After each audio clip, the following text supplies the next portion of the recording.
قاری Muhammad Umar, faculty member حضرت بہاؤالدین زکریا رحمۃ اللہ علیہ، یونیورسٹی ملتان شریف۔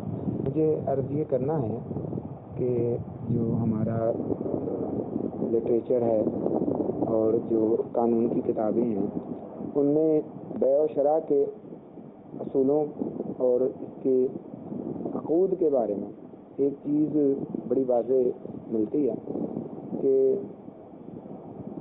معاہدہ یعنی دو طرفہ وعدہ، جسے ہم بائی لیٹرل پرومس بھی کہتے ہیں، تو اس کو بھی قانون کے اندر ایگریمنٹ مانا گیا ہے، یعنی یہ بھی ایک طرح کا معاہدہ مانا جاتا ہے، اور اس میں صرف شرط یہ رکھ دی جاتی ہے کہ ہر وہ معاہدہ کہ جو قانونی طور پر قابل اطلاق ہے اور جس پر فریقین پر ذمہ داری عائد ہوتی ہے کہ اس کو پورا کریں، اور اس کو وہ معاہدہ کہہ دیتے ہیں۔ یعنی ہر وہ معاہدہ دو طرفہ وعدہ کہ جس کو قانونی طور پر عمل درآمد میں لایا جا سکے اس کو معاہدہ کہہ دیتے ہیں۔ عرض یہ کرنا ہے کہ دو طرفہ وعدے کی شریعت کے اندر کیا حیثیت ہے؟ کیا دو طرفہ وعدہ جو ہے اس کو شریعت کے تقاضوں کے مطابق اس پر عمل درآمد کروایا جا سکتا ہے؟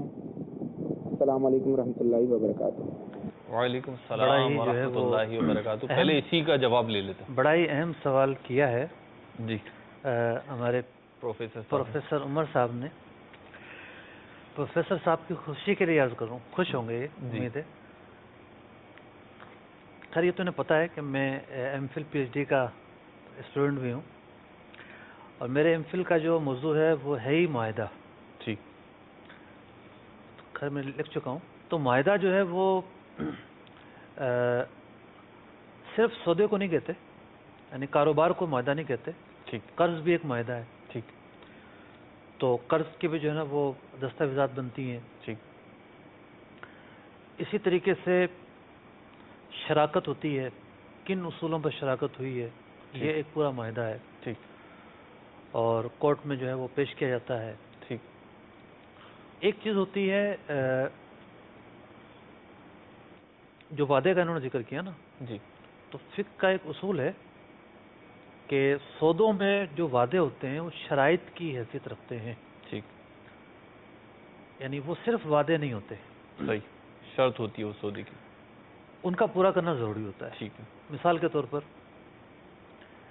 ایک شخص یہ کہے کہ میں یہ مال آپ کو بیچ رہا ہوں پہنچ پر بیچ رہا ہوں۔ پہنچ پر بیچ رہا ہوں، ٹھیک ہے، اور ظاہر بات ہے وہ اس کی بنیاد پر کچھ مہنگا بیچے گا۔ صحیح، اب وہ کہتا ہے کہ نہیں جی مال میں نے بیچ دیا، آپ نے خرید لیا، اٹھا لو۔ ٹھیک، تو یہ نہیں کہا جائے گا کہ جناب اس نے صرف وعدہ کیا تھا، ٹھیک، بلکہ یہ وعدہ ایک شرط کی حیثیت رکھتا ہے۔ سودا ہی اسی بیس پہ ہوا تھا۔ سودا ہی اسی بیس پر ہوا ہے، ٹھیک، تو اب اس کا پورا کرنا ضروری ہے۔ صحیح، اچھا، اسی طریقے سے پیمنٹ شیڈول ہوتا ہے۔ پیمنٹ شیڈول کے اوپر بھی ایک معاہدہ ہوتا ہے۔ ٹھیک، مطلب شرن بھی وہ معاہدہ ہی ہے کہ جی، جناب آپ کو جو ہے ہم پیمنٹ اتنے عرصے میں ادا کریں گے۔ ٹھیک، اگر وہ آدمی نہیں ادا کرتا ٹھیک، تو ہمارے کورٹ میں آج بھی یہ قانون ہے کہ لوگ پہنچتے ہیں کورٹ کے اندر اور سامنے والے پر مقدمہ دائر کرتے ہیں ٹھیک، کہ جی یہ معاہدہ ہے، اس نے مجھے پیمنٹ اتنے عرصے میں دینے کا کہا تھا، یہ نہیں دے رہا۔ ٹھیک، تو کورٹ اسے طلب کرتی ہے، اس سے پوچھتی ہے، وہ اپنے اعذار بھی بیان کرتا ہے، ٹھیک، بعض اوقات وہ جھوٹے اعذار بھی بیان کر کے کچھ کورٹ سے مزید وقت لیتا ہے۔ ریلیف لے لیتا ہے۔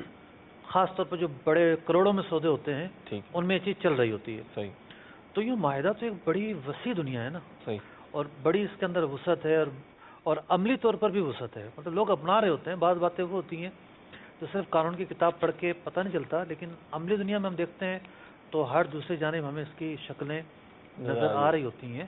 یہ جو پورٹ کے اوپر کاغذات آتے ہیں، ٹھیک، بیلز وغیرہ آتی ہیں اور سب چیزیں آتی ہیں، تو یہ کب ریلیز ہوتی ہیں، پارٹی کو کب دی جاتی ہیں؟ صحیح، جب اس کی شرائط پوری ہوتی ہیں تو یہ لین دین ہوتا ہے۔ مثال کے طور پر اس نے کیش دینا ہے، ٹھیک ہے، ٹھیک ہے، تو کیش لے کر اس کو کاغذات دیے جاتے ہیں، صحیح، اس کے مال کے اندر جو اوصاف پائے گئے وہ موجود ہوتے ہیں تو وہ دیے جاتے ہیں، ورنہ کنٹینر واپس کر دیے جاتے ہیں. صحیح. آپ جائیں کراچی کی کئی مارکیٹیں ایسی ہیں جہاں پر گارمنٹ کا B-C کیٹیگری کا مال بکتا ہے. ٹھیک ہے. یہ وہ مال ہوتا ہے کہ جو پورٹ سے واپس ہو جاتا ہے، ریجیکٹ ہو جاتا ہے. پورٹ سے ریجیکٹ ہوتا ہے. ٹھیک. پورٹ سے کیوں ریجیکٹ ہوتا ہے کہ جی مال کے جیسے اوصاف آپ نے بیان کیے تھے صحیح. یہ مال ویسا نہیں ہے، ٹھیک. لہٰذا وہ لوگ واپس بھیج دیتے ہیں اور پھر یہاں آ کر وہ مال B اور C کیٹیگری میں بک رہا ہوتا ہے. بالکل. یہ کس بنا پر واپس ہو رہا ہے کہ جو ان کا معاہدہ تھا اس پر وہ مال پورا نہیں اترا، جی. لہٰذا وہ واپس کر دیا گیا. ٹھیک. تو یہ معاہدہ تو ایک پوری دنیا ہے. ماشاء اللہ.